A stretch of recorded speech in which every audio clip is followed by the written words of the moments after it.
కడుపు నిండుగా పోయించే అవును ఎవరు ఎట్లుంటే నాకేమి కడుపు నిండా 3 పూట్ల భోజనం చేయడం సొంపుగా నిద్రపోవడం ఇదే నాకు తెలుసు. అయ్యో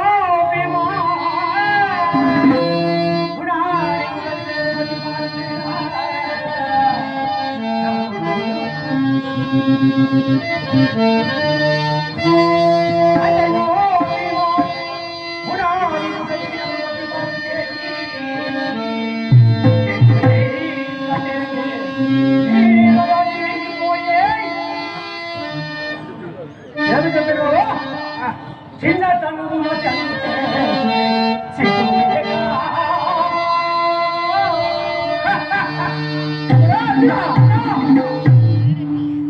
తమ్ముడా అర్జున చెప్తున్నా వినము.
ఒక్క కన్న సైకిల్ చేసి ఉండొచ్చు క్షణం మాత్రమున ఈ గదాదండమచే 1000 ముక్కలు చేసి ఉండేది తమ్ముడు అర్జున. అంతేకాదు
కౌరవ సభలో మన పంచాలి ద్రౌపదిని వారు కట్టుకుని లాక్కొని వచ్చినారే. ఆ దినమున అన్నగా నిజమేంటో క్షణమాత్రమున ఆ కౌరవులను నా గదాదండము చేత హతహతము గావించి ఉండేది అన్నగారు. ఆ దినమున నాకు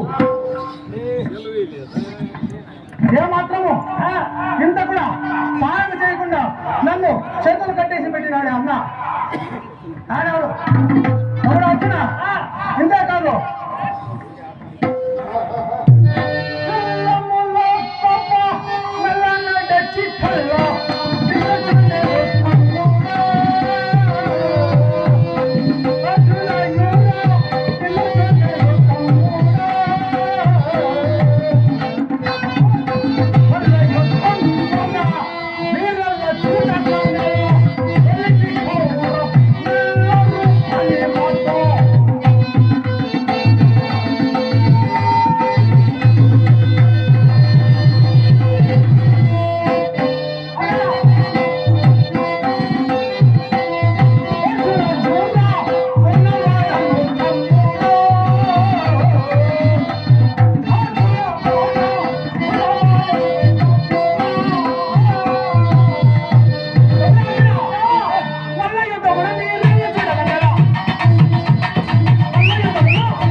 ఏ రోజైతే మన అన్నగారు ఆజ్ఞ సంగి కౌరవుల చేత నన్ను ఒక్కడినే మళ్ళా ఇద్దరు పంపినచ్చో ఆ దుష్టకుడు మార్పులేటువంటి దుర్యోధన దుశ్శాసనాలను నా కళాదండమ చేత చంపి మన అన్నగారికి పట్టాభిషేకం కట్టేదను ఆ జన్మను మీరందరూ కళ్ళు 1000 కళ్ళతో చూడాలి తమ్ముడు అర్జున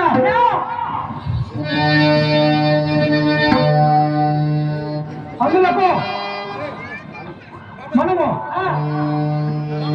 ఏమి చేయాలంటే నీవు చెప్పిన విధముగా ఈరోజు మన బావగారిని రాయబారిగా పంపించుతున్నారు అవును యా శ్రీకృష్ణ పరమాత్మ అందులకు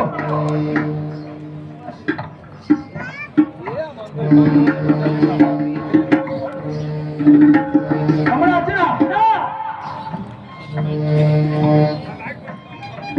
నేను మాట్లాడినా మనకి నేను వెళ్ళి అన్నగారి ఆజ్ఞ అవసరం లేదు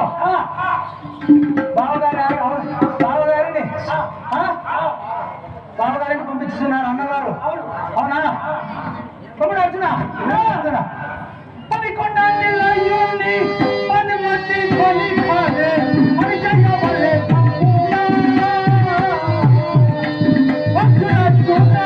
పని చెయ్యవలే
మన బావగారి ఆజ్ఞ అవసరం లేకుండా మన అన్నగారి ఆజ్ఞ అవసరం లేకుండా ఆ కౌరవులను హఠాత్తుగా కావించి ఉండేదను ఎందులకు అన్నగారు నా చేతులు కట్టి పడేవేసి నాకు తమ్ముడా అర్జునా ఇప్పుడు మన అన్నగారు మన బావగారిని రాయబారిగా పంపించుతున్నా అంటున్నావు.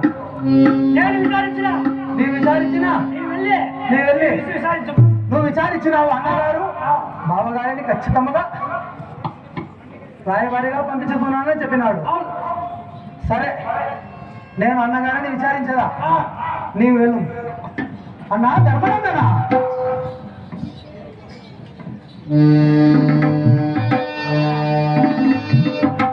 అన్నా ధర్మనందనా అన్నా ప్రణామములన్నా ఆశీర్వాదం అన్నా ధర్మనందన నీవు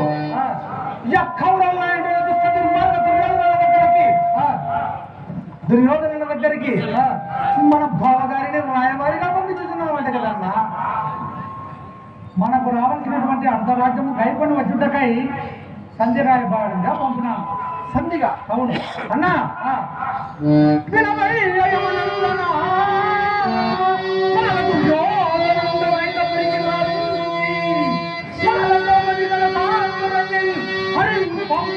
తండ్రి